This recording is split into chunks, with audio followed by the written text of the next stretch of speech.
Hello అండి విజ్ఞాన్ గారు. హైదరాబాద్లో హైడ్రా పెను బీభత్సం సృష్టించింది. రియల్ ఎస్టేట్ మీద ఎంత ప్రభావం పడిందో మనం చూసాం. ఇప్పుడు ఎఫ్ఎస్ఐ అంటున్నారు. ఏంటది ఎఫ్ఎస్ఐ? ఇది ఏంటంటే ఫ్లోర్ స్పేస్ ఇండెక్స్. హ్మ్. ఇక మీదట బిల్డింగ్స్ ఏవైనా అంటే ఏ విధమైన నిర్మాణాలు మీరు చేపట్టాలన్నా ఫ్లోర్ స్పేస్ ఇండెక్స్ కనుక ఎఫ్ఎస్ఐ కనుక రంగంలోకి దిగిందంటే హ్మ్. సింపుల్గా చెప్పాలంటే ల్యాండ్ కాస్ట్ తగ్గుద్ది, కన్స్ట్రక్షన్ కాస్ట్ పెరుగుద్ది, పెరుగుతది. అపార్ట్మెంట్ల కాస్ట్ పెరుగుద్ది, ఓకే. రేట్లు పెరుగుతాయి. రీజన్ నీకు ఒక చిన్న ఎగ్జాంపుల్ చెప్తా, ఇది అర్థమయ్యేలాగా చెప్పాలి అంటే హ్మ్. మనకు బేసికల్లీ ఇప్పుడు ఒక అందమైన కాలనీ తీసుకుందాం. For example Yusufguda or Madhuranagar, Yusufguda అనుకో. హ్మ్. నీకు ఇచ్చే అలా ఈ కాలనీ ఏబిసిడి కాలనీ. హ్మ్. ఈ ఏబిసిడి కాలనీలో వాళ్ళు అలాట్ చేసింది 100 ప్లాట్స్. ఓకే. ఈ 100 ప్లాట్స్కి ఎప్పుడైతే రిజిస్ట్రేషన్ అప్పుడెప్పుడో ఇంకా ఏం కట్టకుండా జరిగిందో అప్పుడు వాళ్ళు ఏంటంటే డ్రైన్ సిస్టమ్ ఎలా ఉంది, సుయేజ్ సిస్టమ్ ఎలా ఉంది, వాటర్ సప్లై ఏంటి, పవర్ సప్లై ఏంటి, ఎన్ని ఫ్లోర్స్ కడతారు, ఎంతమంది ఉంటారు, ఎంతమందికి నివాస యోగ్యంగా ఉంటుంది.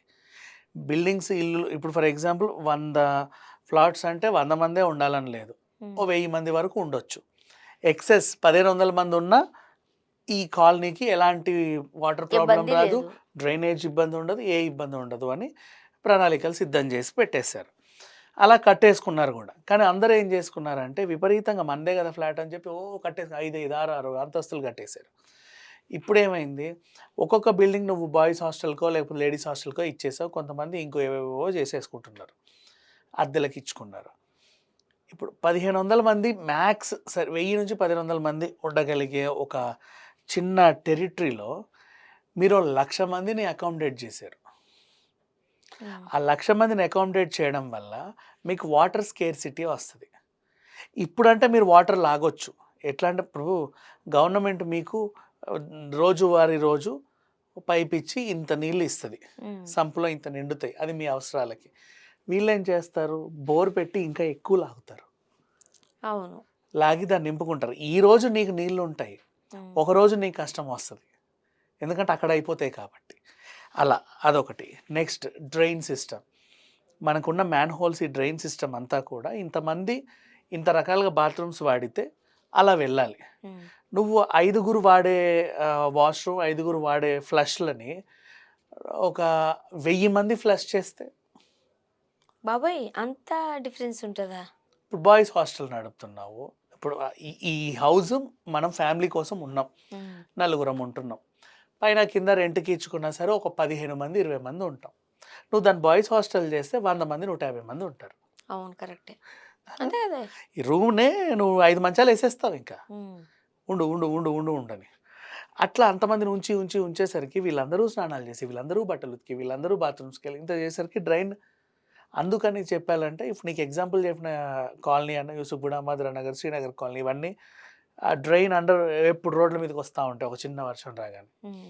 అది లోపలికి వెళ్ళి ఈ రోడ్డు వాటర్ అందులో పోలేక ఇవన్నీ కాస్త రోడ్డు మీదకి వచ్చేస్తాయి. హ్మ్. అప్పుడు మళ్ళీ మున్సిపాలిటీకి ఫోన్ చేస్తావు, వాట్ ఈస్ దిస్ అని, మనం చేసేవేదో బాగున్నట్టు. హ్మ్. ఇవన్నీ జరుగుతాయి. అయితే ఫ్లోర్ స్పేస్ ఇండెక్స్ కనుక ఆధీనంలోకి వస్తే ఏ కన్స్ట్రక్షన్ ఎంత ఉండాలి, ఎంత వెడల్పు ఉండాలి, వెడల్పుండాలి. ఎంతమంది ఉండాలి, ఎంతమందికి సరిపడా దీని నిర్మాణం జరిగింది అనేవి పక్కా లెక్కలతో ఉంటాయి. దాని వాళ్ళ రూల్స్ అండ్ రెగ్యులేషన్స్ కనుక నువ్వు అతిక్రమిస్తే భారీ జరిమానాలు కట్టవచ్చు, అవసరమైతే కూలగొట్టేయచ్చు, సమాధానాలు చెప్పుకోవాలి. హ్మ్. ఇలాంటివి ఉంటాయి. అయితే ఇప్పుడు ఇలా జరిగేసరికి ప్రతి ఒక్కరు ఏంటంటే ఇష్టం ఉన్నట్టు నిర్మాణాలు చేయడానికి లేదు. ఇప్పుడు ఆ ల్యాండ్ని ఎలా కొలుస్తారు అంటే, ల్యాండ్ ఎక్కడుంది హ్మ్. ఫస్ట్.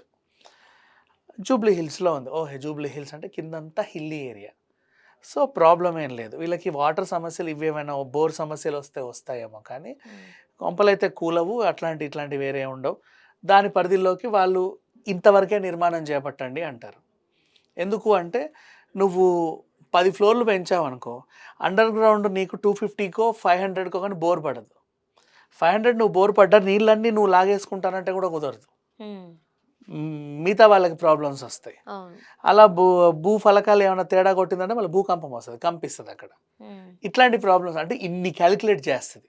పర్ఫెక్ట్గా ఈ ల్యాండ్కి ఏ బిల్డింగ్ సెట్ అవుతుంది, ఏ హైట్ వరకు సెట్ అవుతుంది, ఎంత బరువు వరకు సెట్ అవుతుంది, ఎంత ఇది వరకు ఇవన్నీ క్యాలిక్యులేట్ చేస్తుంది ఫ్లోర్ స్పేస్ ఇండెక్స్.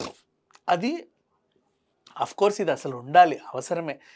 ఇది కనుక ఎప్పుడో వచ్చుంటే 30 ఏళ్ళ ముందే వచ్చుంటే ఈ పాటికి హైడ్రా కూల్చివేతలు కూడా ఉండవు.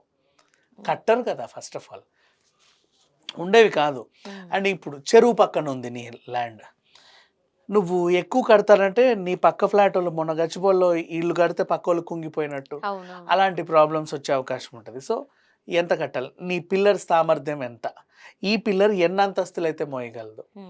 కోర్స్ ఇవన్నీ బిల్డర్లకి మేస్త్రులకు ఉండేవే. కాకపోతే ఏంటంటే మన వాళ్ళు కొంచెం లిబర్టీ తీసుకుంటారు. లిబర్టీ ఏంటంటే ఈ మధ్య కాలంలో ఏమైంది, ఈ ఇటుకల వెయిట్ తగ్గిపోయింది, బిల్డింగ్ల హైట్లు పెరిగిపోయాయి. నిజమే కదా. ఒకప్పుడు ఇటుకల వెయిట్ ఎక్కువ ఉండేవి, అవును, అవును. బిల్డింగ్ హైట్ తక్కువ. 5 ఫ్లోర్లు ఉంటేనే పెద్ద బిల్డింగ్ అంతే. ఇంకా 6 లేపారు అంటే అమ్మో ఇంకొంచెం పెద్దది, ఇంకేం ఉండవు పైన. ఇప్పుడు 10 మినిమం అయిపోయింది అసలు. ఏముందిలే అన్నట్టుగా చాలా లైట్ వెయిట్ ఇటుకలు, చాలా లైట్ వెయిట్, ఏదో ఉండాలన్నట్టు ఉంటాయి. పైన పైన పైన అండ్ బిల్డింగ్ ఈ హైట్ కూడా, ఫ్లోర్ హైట్స్ కూడా మినిమం 12 ఫీటే మ్యాక్స్ ఉంటున్నాయి, అంతకుమించి ఉండట్లా. ఒకప్పుడు పాతిళ్ళల్లో ఫ్లోర్స్ అంతవరకు ఉండేవి, కనీసం ఒక 20 ఫీట్లన్న మనిషి మీద మనిషి నిలబడ్డా ఇంకా పైన ఒక స్పేస్ ఉండేది కదా. అక్కడెక్కడో ఫ్యాన్లు ఉండేవి, అవును, అవును. డోర్ల సైజు కూడా అంత ఉండేవి, దర్వాజ ఇంత ఉండేది, దాని వెడల్పు ఇంత ఉండేది, ఇలా ఉండేవి. ఇప్పుడు ఏంటంటే అన్నీ ఇక్కడికి వచ్చేస్తున్నాయి. దానికి మళ్ళీ ఫాల్ సీలింగ్ పెడితే ఈడికి వచ్చేస్తున్నాయి. ఇంకా ఫ్యాన్ ఉందంటే ఇంతే, ఇట్లా తిప్పుకోవచ్చు, బెడ్ ఎక్కి ఉంటే అందిస్తుంది. ఇలా ఉంటున్నాయి. సో ఆ హైట్స్ కూడా ఉండేవి. ఇప్పుడు చూడు, పాత 5 ఫ్లోర్స్ బిల్డింగ్ పక్కనే ఇప్పుడు 10 ఫ్లోర్ బిల్డింగ్ కట్టేస్తున్నారు ఆ సైజులో.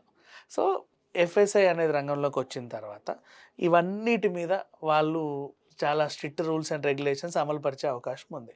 అప్పుడు ఏంటంటే రియల్ ఎస్టేట్ రంగంలో ఓ పక్క ఇప్పుడు హైడ్రా కూల్చివేతలే జనాలు అమ్మో లబోదిబోం అంటున్నారు. ఇక మీదట కట్టేవి కూడా ఇన్నే కట్టాలంట, ఇంతవరకే కట్టాలట, ఇలాంటి వరకు. ఇప్పుడు ఒక ఎకరానికి, ఒక ఎకరం ల్యాండ్లో ఇంతవరకే కన్స్ట్రక్షన్ చేయాలని ఉంటుంది, ఇంత హైట్ వరకే లేపాలని ఉంటుంది. ఒకప్పుడు ఏం చేస్తారంటే ఎకరానికి కబ్జా చేస్తున్నారు, పైకి లేపేస్తున్నారు, ఆకాశం పైకి ఎక్కితే ఆకాశం అందాలి అంతే, అంతవరకు లేపుతున్నారు.